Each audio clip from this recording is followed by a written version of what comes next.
Welcome. This is the Solid Signal podcast for the week of September 6th, 2021. As has gotten to be kind of common for Monday holidays, I'm recording this podcast on the week prior. It's actually September 3rd as I record this, but I hope that you enjoy it over the weekend, or if you prefer to wait until the normal Tuesday release date, well, that you do that too.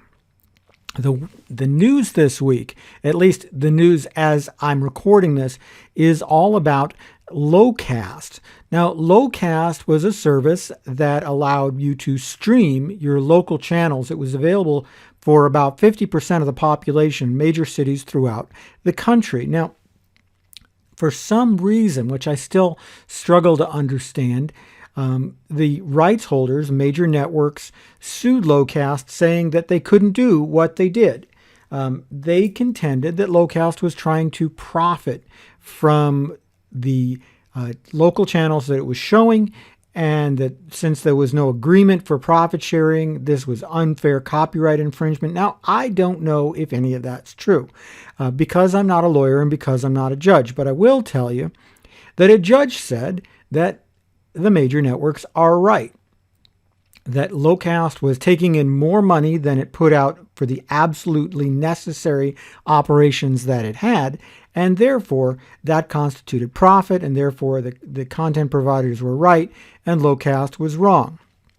Well, after a bumpy couple of days, it looks like Locast is gone, and I'm guessing they are gone forever, which is a bit of a shame.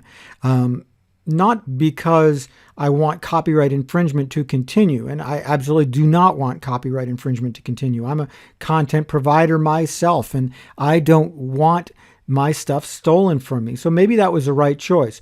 But for a lot of people, Locast was also a really good option. It was an option that allowed people to watch television even if they were in areas that had trouble receiving signals, even though they shouldn't have trouble. For example, if you're blocked by a large building, or if you're down at the bottom of a valley, you should be able to get antenna TV and you can't. Locast fixed that. It also allowed all of the original commercials to be shown, which is something I don't think that the pay TV companies, the content providers, anybody really considered, because you're opening up a market for your advertising that really benefits the original stations. You see, what happens more often than not is that when a company like DIRECTV or Dish pays a carriage agreement to a local station, and this happens all the time, they replace that station's commercials. And so all that time and effort that goes into actually getting people to buy airtime on your station is wasted. But not with Locast, because with Locast you are getting the original commercials. And like I said, I don't think that anybody really understood what they were doing when they saw the benefit or did not see the benefit of it. I bring up the subject of DirecTV because when DirecTV was part of AT&T, they have since spun off, AT&T did make a contribution to Locast's parent company, and not in exchange, but in addition to that, AT&T also coded Locast support into its Genie DVRs. Dish did the same thing with the Hopper DVRs, and this was widely seen by the broadcast networks as a way to avoid paying for content. I can't say whether it is or isn't. I'll say that watching Locast on DirecTV was not as good of an experience as watching the regular satellite-served channel. It was always a second choice option, not ever a first choice option. And today it's no option at all, since the Locast app has been removed from DirecTV boxes, which is completely understandable. And it's not likely to return. That's the point here. I think that I'm going to go out on a limb and say it's a shame, but Locast isn't going to bounce back from this. And it really is. It's a pity, because I'll be honest, I've talked to a lot of the folks at Locast, and they're good folks who really believe in what they're doing. And unfortunately, they had thought that what they were doing was specifically designed to avoid copyright infringement, and a court disagreed. I had hoped there would be some sort of appeals process, but that seems increasingly less likely since the service is effectively stopped. And once you do that, it's just twice as hard to get started again. Now, there are ways that this kind of thing could happen, and I've mentioned them before too. I think that the major networks are really not seeing the big picture as far as how television can translate over to streaming.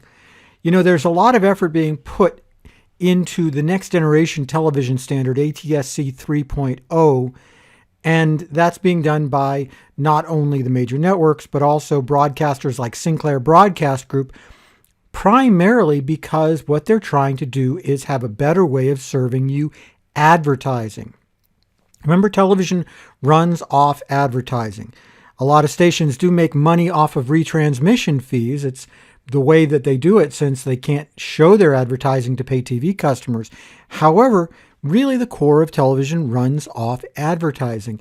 And the idea of ATSC 3.0 and all of the interactive features and the 4K and whatever that they're promising you is really just to get you to show up with an antenna so that they can serve you the ads they want to serve you. And I'll point out again that the streams that were going out on Locast had the original advertising on them.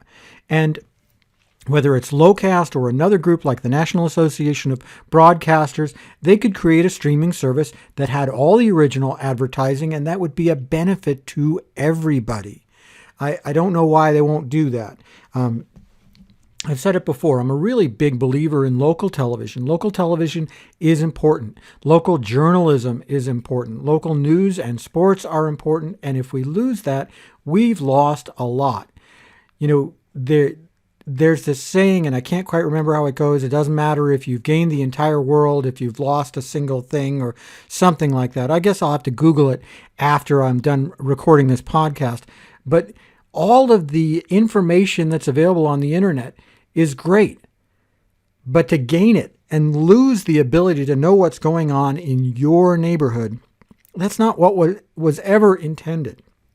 And I think it's important to preserve local media, whether it's newspapers, television, or whatever, in ways that people do want to access it. And that, my friends, that is the bottom line.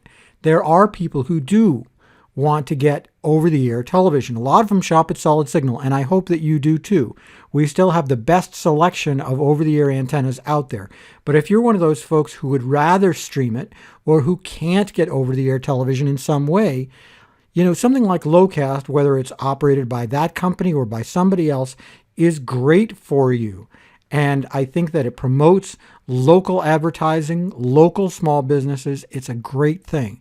And I hope that somebody else picks up this mantle. In the meantime, it just means that you're back to watching satellite television, and that's not a terrible thing. As we move into the fall, you've got the baseball playoffs, World Series. You've got the beginning of NFL Sunday Ticket. Every game, every Sunday, only available on DIRECTV. There's my plug.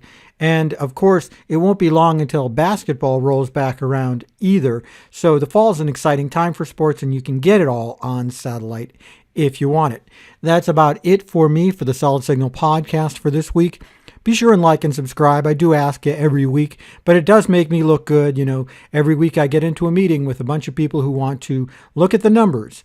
And that's one of the most important things that we can talk about is how many people are listening, how many impressions, how many sessions, and your liking and subscribing does make a difference. That's it for me. I hope you have a great Labor Day weekend if you're listening to this on Friday. I hope you had a great Labor Day weekend if you're listening to this on Tuesday. And I'll see you again next week.